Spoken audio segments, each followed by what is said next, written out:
Hey guys, welcome back to more Ripe Stories. This video is gonna be all about entitled parents and entitled teens breaking the law and then expecting that there won't be consequences. Let's dive right into the video. And the first one is from r/entitled parents and it is titled, "Entitled parents tried to kick me out of my own room." So I am currently taking classes away from home, and since I don't like the idea of living out of my car, I rented a room at a nearby bed and breakfast that houses students. Great owners, amazing rooms with private bathrooms, fast Wi-Fi, and free use of the state-of-the-art kitchen, and above all else, it is affordable. Of course, because the place I'm staying at is a B&B first, the owners request that I stay flexible during tourist seasons, which means I keep things at a ready-to-move status. Tourist patrons pay way more to stay here, so they take priority over room choice. Thankfully, tourist season only lasts from September 1st to October 22nd and from February 1st to the 18th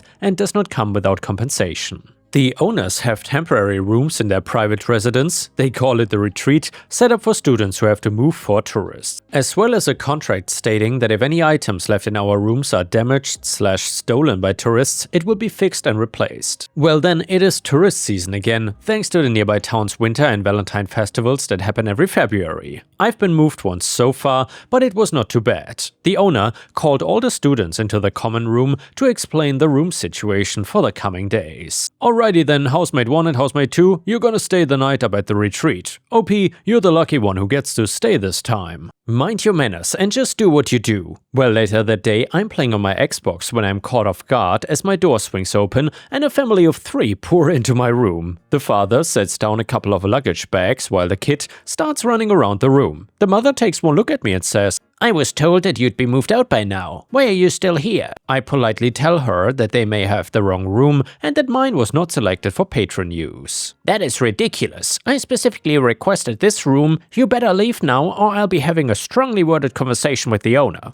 I ask her to give me a second as I call up the owner. She gives me a, whatever. The owner picks up and I double check with him about my room. He confirms that they have the wrong room, that he'll be there shortly to work it out. I relay this information to the mother, who just doesn't accept this. "This is stupid. I asked for this room and I paid the fee, so you gotta leave now." The kid finally notices my Xbox. "Awesome, we have an Xbox while we stay here. Can I play it, Mom, please?" The mom agrees, totally ignoring the fact that she has no right to allow her kid to use someone else's things. I keep the controller away from the kid and say that if I'm leaving, I'll be taking my Xbox with me. Her brat did not like that answer and began to wail like a banshee. "Now look what you've done. You made my baby cry. He's gonna be in a bad mood for the rest of our stay. You better hope the owner is forgiving because he's getting an earful when he shows up." Well, all this is going on and not a word has been breathed from the dad. He just stands behind his wife, arms crossed, with a mildly discomforted look on his face. The owner finally shows up and he goes like this. "Hey folks, sorry for the mix-up. Your room is taken up by this punk, we know. But this is the room I asked for and it's the room we are getting, or we will find somewhere else." Ma'am, your bill states that you asked for room 4. This is room 5. I've already made the arrangements for room 4 to be used, so if you could please just follow me, we'll get your family set up. "No, this room has an Xbox video game entertainer." Yes, she called it that. "And my son wants to use it while we stay here. It's this room or nothing." Well, you will be hard-pressed to find another place with vacancy during the festival. Besides, it's just down the hall and it's just as nice as this room. "Does it have an Xbox?" "I don't think." "Well, then it's this room, or we take the Xbox with us." I interject saying that no one is taking or using my Xbox without my permission. "Why do you even have that thing anyways? You look like an adult. Act like one and quit playing childish video games." Ma'am, it is room 4 or nothing, and I can assure you it's not gonna be easy to find a new place to stay. Even if you did, it won't be as nice as here. "Fine, I'll take it, but don't expect a review over 3 stars. She storms out the room, wailing brat and packed mule husband in tow. The owner gives me a "yeesh" look before apologizing and closing the door. That was 2 days ago and they are still down the hall from me for another 2 days. The kid had at least 4 very audible temper tantrums since then, God have mercy. And yeah guys, if you still enjoy these entitled parent stories that we haven't done in a long time, please don't forget to like the video and post some star emojis in the comments if you want to support me. The next one is titled, "Entitled Teen Gets Caught After Stealing My Gasoline", posted on r/entitledkids. So I own a fairly small farm property as far as farms go. A lot of the neighbors around me are just regular suburban homes, so my larger property does stick out a little bit. It could be what made me a target in this story in the first place, but that could be just speculation. Gas prices a couple of springs ago were not great, and I was tired of going to the station all the time to fill up the couple canisters I had. When you run a farm, there are a lot of pieces of equipment that run on gasoline. A lot of it for me is generators, to be honest, to make things easier for me in my barn, and then of course I need to run my truck, my tractor and other equipment. With a larger farm you might see a big container for gas that a company can come and fill up, but my farm was just too small for that though. Due to the rising prices and overall frustration, I decided to change up how I did things. I got a bunch of larger sized gas cans and kept them lined up against my back fence out of the way from everything. I made sure everything was safe as well because I didn't want a fire or anything to happen. It right away was saving me money as the gas prices would rise and I'd be able to use my stores and wait until it dropped back down to refill everything. Plus it was saving me time and I felt like an idiot not thinking of it sooner. At least I knew enough to keep the cans locked up so that only I would be able to get into there, but maybe I was still being naive, thinking that a simple lock would be enough to deter somebody from wanting to steal it. It only took a few weeks actually after I started doing this before I went back to get a can and noticed the lock had been broken and 2 cans had been stolen. It could have been any time within the last couple of days, so the suspect list should have theoretically been on the higher side. It wasn't though, because there was only one person I could think of that would end up doing something like this. There was a 15-year-old kid that lived a few doors down from me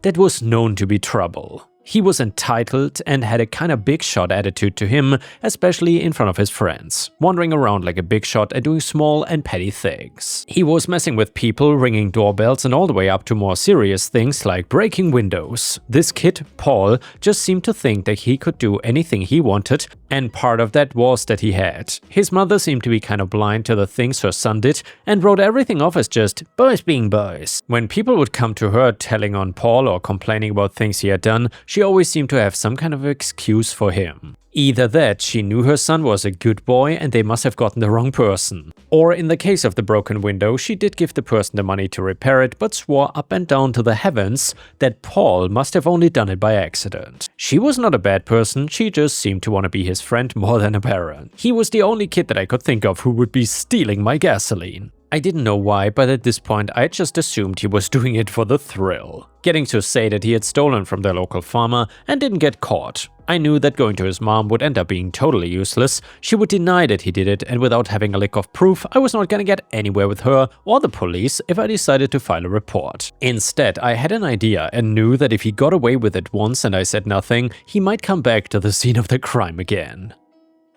I was keeping a very close eye on my back fence area from my kitchen window, and one morning at about 9:30 a.m. I noticed somebody sneaking along the side of my property and towards the back gate. I was right about it being Paul, and I could have jumped right out there, but I didn't want to confront him directly. I watched as he grabbed another can and walked it back to the front of my property where he had parked his mom's SUV. The thing must have been around 45 pounds when full, but he seemed to know what he was doing even though he was clearly struggling with the weight. I watched him load it right into the trunk before I decided to come up to him as if I hadn't seen anything. Me, hey, is everything okay with your car? I can give you a jump if you need one. Hearing my voice made Paul almost jump, and it was clear that he was nervous. I wasn't letting on what I knew yet though. Paul, nah, I'm good. Just checking something out. I gotta go. He moved from the trunk and into the driver's seat faster than I'd ever seen before and got ready to take off. He really thought he got away with it, but I got into my own truck and started to follow him, making sure to stay far enough behind him that he would not notice that I was even there. He pulled into a convenience store and instead of parking in front, parked around the side where it was less visible. I parked in front where I could still see everything, but he still couldn't really see me. Soon, 2 of his friends showed up on bikes, and at this point I decided to call the police. I couldn't really get close enough to hear what they were saying, but I could see Paul showing them something in the trunk. One of his friends had what looked like a small cooler bag, and I saw them each take out what appeared to be beer cans. I went into the store and told the clerk that there were underage kids drinking in the parking lot and asked if he could call the police. The clerk looked out and saw them, then called it in. I explained to him that one of the kids had just stolen from my property and was driving without a proper license. When the police arrived about 10 minutes later, the boys were still there. I approached the officers and explained that I had witnessed Paul steal from my property and that he was only 15 years old. I told them I had seen him take a gas can from my locked storage area. The officers approached the group and they all looked completely caught off guard. They asked Paul if he had a license to drive. Paul, I've got a permit, but my mom said I could take the car to the store. Officer, well, we're going to need to call your mom to verify that. A permit means you need a licensed adult in the vehicle with you. Paul went quiet at this point. The officers also asked about the beer cans, which were still visible, and all three boys admitted that they'd been drinking. Officer, son, you realize that not only is underage drinking illegal, but you could have been drinking and driving. That's a serious offense that could affect your ability to get a license in the future. The officer called Paul's mom to come get the car, and they also asked Paul about the gas can in the trunk. Paul, I don't know, it was just there. Officer, this gentleman here says you took it from his property. Do you have any way to prove this gas can belongs to you? Paul couldn't answer that. I had always marked my equipment with my initials using a permanent marker. It's just something I'd gotten into the habit of doing over the years in case anything got misplaced during storms or lent out. When I showed the officer the JM I had written on the side of the can, Paul looked defeated. By the time Paul's mom arrived, the situation was already out of her hands. Paul was getting cited for driving with only a permit without supervision and underage drinking and theft. The officers explained that he would need to appear in juvenile court. I could see his mom was shocked and upset. She kept looking between Paul and the officers like she couldn't believe what was happening. Now, I'm not really calling his mom entitled because she doesn't seem to be. She just seems like she has a blind spot when it comes to her son's behavior. She thinks that he's a perfect angel, so of course she will fight and defend him over those small and petty things. Against the law, though, there wasn't much she could do, especially now with clear evidence about what he had done. A few days later, Paul's mom came to talk to me. She was clearly embarrassed and upset about the whole situation. Paul's mom, I'm so sorry about what Paul did. I honestly had no idea he was capable of something like this. The lawyer says he's probably looking at community service and some fines. Me, I appreciate you coming to talk to me about it. Paul's mom, I know I haven't been the best at discipline. His father left when he was young, and I guess I've been trying to make up for it by being the fun parent. But this scared me. What if he had gotten into an accident while driving? Me, that's what I was worried about too. That's why I felt like I had to call the police. Paul's mom, I understand. Look, I know you could make this a lot worse for him if you wanted to. Is there anything we can work out? I'll pay for the gas he took and fix your lock. I'm also grounding him for the rest of the summer. No friends, no going out except for whatever community service he gets assigned. About a month later, Paul's case went to juvenile court. He was sentenced to 60 hours of community service and had to pay restitution for the stolen gas and damaged lock. His permit was suspended for 6 months. The judge assigned him to work with the local parks department, picking up trash and doing maintenance work. I heard from his mom later that summer that the work was really hard on him. Apparently, he complained constantly about how hot it was and how much his back hurt from all the manual labor. She said she did not bail him out this time. She made him stick with it and complete every single hour. Paul's mom, I think this was the wake-up call I needed too. I realized that by always making excuses for him, I was not helping him learn to be responsible. The community service supervisor said Paul actually improved a lot by the end. He started showing up on time and stopped complaining as much. When I saw Paul around the neighborhood after that summer, he actually seemed different. He would nod when he saw me instead of looking away or acting tough. I think having to face real consequences for his actions and having a mother who finally stopped making excuses for him made a real difference. The next one is titled, DNA confirmed that I, 39 male, have a daughter, 18 female, what now? And yeah, I feel just as you would imagine, but it gets worse. So she lives in the US, I'm in Europe, I don't know how to do this and really need advice. So what happened is that months ago, I got a call from a US number. I did not answer since I don't know anyone there, and then again the same day, so I answered ready to yell at some scammer. However, a girl on the other side introduces herself and just says that she thinks I might be her father. It was the first thing she said. Hi, my name is Jane and I think you might be my father. Fake name. Obviously, I told her I don't have any children and that she has the wrong number. But then she drops a name I have not heard in, you guessed it, 18 years. So back around that time, I was in the US for a year on a job exchange with our sister company. I met the woman there and we hooked up over maybe a few months. I remember buying condoms after meeting her, but I cannot remember if we used them every single time. Anyway, I gave her my non-US phone number but never heard from her again. The girl on the phone asks me if my name is OP, and I freak out and almost hang up on her. She tells me more about her mother, and I just sit there like an idiot. She had found my name and number in her mother's diary, and now as she turned 18, she wanted to contact me. She lives with her relatives now. Since her mother is unable to take care of herself for some reason, I still don't know the details there. She asked me if I'd be willing to do an ancestry DNA test and even offered to pay for it. She ends by saying that I should think about it and ask if she can call me again. I just say sure and we hang up. I swear, I was about to faint right there and then. The whole conversation only lasted like 5 minutes. I ended up taking the test and well, we talked a few more times. The test took forever, but yesterday she sent me a screenshot of her profile matching 50% to mine. I mean, that's just it, right? We have not spoken since, just messaged some. I lied and told her that I've been busy and we'll talk later, which now makes me feel like an ass. Up until this point I've kept it together, holding on to the thought that I'm probably not her dad, but now I cannot deny it. It's probably been half my life since I last cried. I have not told anyone this and I was kind of hoping the DNA test would come back negative and then I wouldn't have to. How to even break this to my family? I just know they will all want her number so they can call her and then they would start flying over to see her or bringing her here. They are really pushy like that. So my mom is gonna freak out, by the way. I don't see my family more than a few times a year, but we all get together during Easter. Should I do it then with all of them at once or one at a time? I have a picture of Jane but not much more info than what I have written here. I am the youngest sibling and now I suddenly have the oldest of the cousins in the next generation. And I never wanted kids at all. Honestly, I just don't like them and I hate being tied up. I even had a vasectomy since then, and that's the easy part. The real problem is what to say to Jane. Can some sane person give an example of what to say? I've promised to call her tomorrow. Has anyone discovered that they have an unknown child? If so, what did you do? How did it go? How did you connect?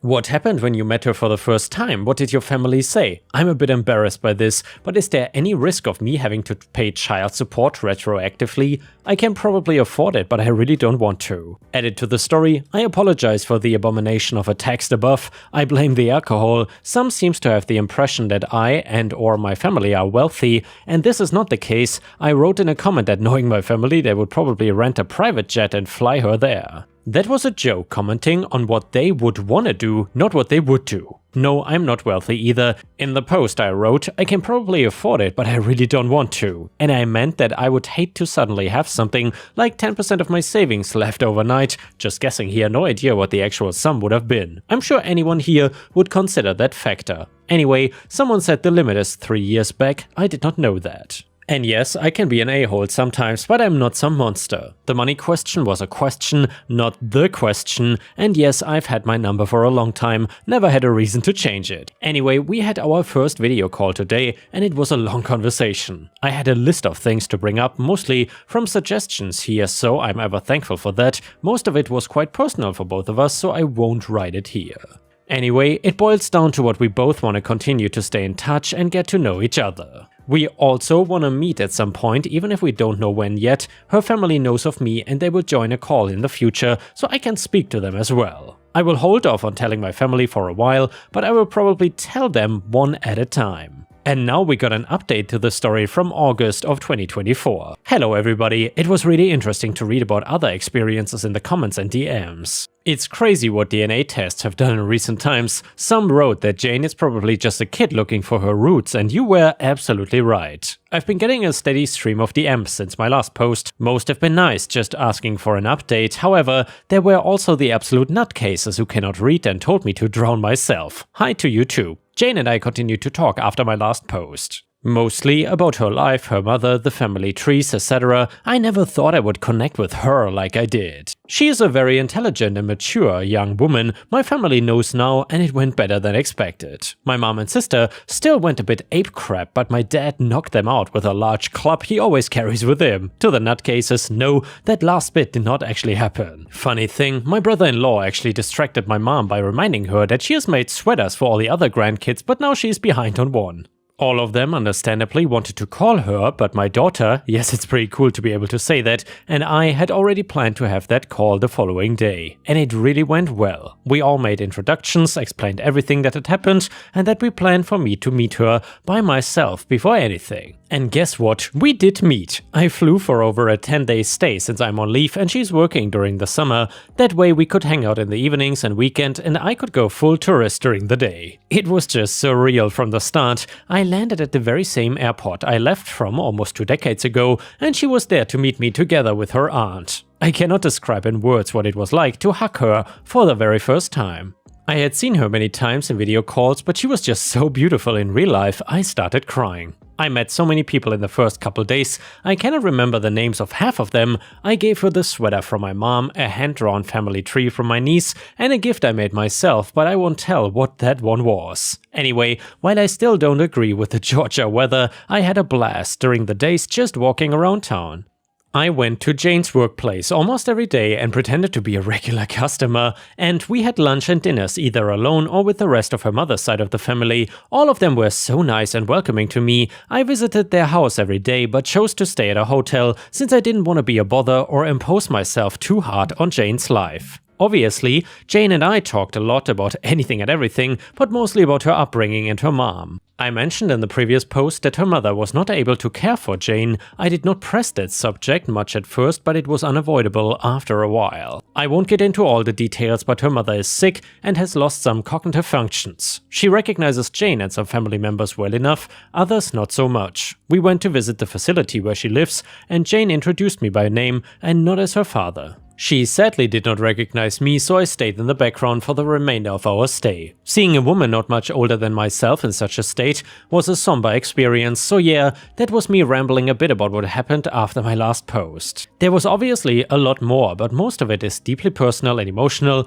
and I won't go through it here. I'm back home and we are keeping communications open. I'm definitely gonna fly Jane over here at some point when life allows it. But other than that, we have no specific plans for the future. And before we end the video, we will read one last funny story from r/petty revenge. It is titled, I know this has been done many times, but it still feels good to be this petty. So a number has been calling my phone for the last several days, not leaving a message. I normally make it a point to not answer unknown calls, but I've also been trying to find a specialist doctor, so I thought maybe it was connected. Today the number calls again and I answered. It is some guy named Joey who asks if this is XXX, my full name. I say it is. He then goes on to say that he wants to talk to me about a house located at XYZ, my home address. At this point I realize it's one of those scammy, buy your home for less than what it's worth type of places. I cut him off and say, lose my number. Of course I don't say this nicely. He calls me a bitch and hangs up on me. I call back and he answers like this previous conversation never happened.